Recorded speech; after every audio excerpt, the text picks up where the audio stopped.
விஜயின் கட்சிக்கு எதிர்ப்பா? நடிகர் ரஜினிகாந்தின் விளக்கம். தமிழக வெற்றிக் கழகம் என்ற பெயரில் கட்சி ஒன்றை தொடங்கி அரசியலில் காலடி எடுத்து வைத்துள்ளார் தளபதி விஜய். கட்சியின் முதல் மாநாட்டை பிரம்மாண்டமாக நடத்திய அவர் அடுத்த கட்டமாக தமிழகம் முழுவதும் சுற்றுப்பயணம் மேற்கொள்ள உள்ளார். இந்நிலையில் தமிழகம் முழுவதும் சுற்றுப்பயணம் தொடங்க உள்ள விஜய்க்கு எதிராக ரஜினிகாந்த் ரசிகர் என்ற பெயரில் ஒருவர் பேசிய ஆடியோ வெளியாகி பரபரப்பை ஏற்படுத்தியது. அதில் சுற்றுப்பயணம் செய்யும் விஜய் மீது முட்டை வீசப்படும் என்று அந்த நபர் பேசியிருந்தார். இதற்கு ரஜினிகாந்த் கண்டனம் தெரிவித்துள்ளார். இது குறித்து ரஜினியின் அறிவுறுத்தலின் பேரில் அவரது செய்தி தொடர்பாளர் வெளியிட்டுள்ள அறிக்கையில், ரஜினிகாந்தின் ரசிகராக தன்னை அறிமுகப்படுத்திக் கொண்ட ஒருவர் நடிகர் விஜய்க்கு எதிராக வெளியிட்ட கருத்துகள் கண்டிக்கத்தக்கது.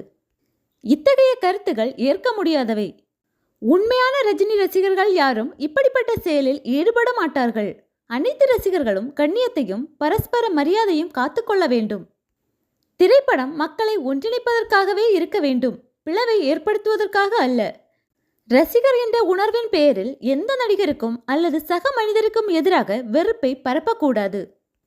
ரஜினிகாந்த் வழியில் செயல்படும் நாம் இதுபோன்ற செயல்களில் ஈடுபடுவது கிடையாது. நாம் விரும்பும் நட்சத்திரங்களை நேசத்துடனும் நேர்மறை உணர்வுடனும் கொண்டாடுவோம் என்று அவ்வறிக்கையில் குறிப்பிடப்பட்டுள்ளது.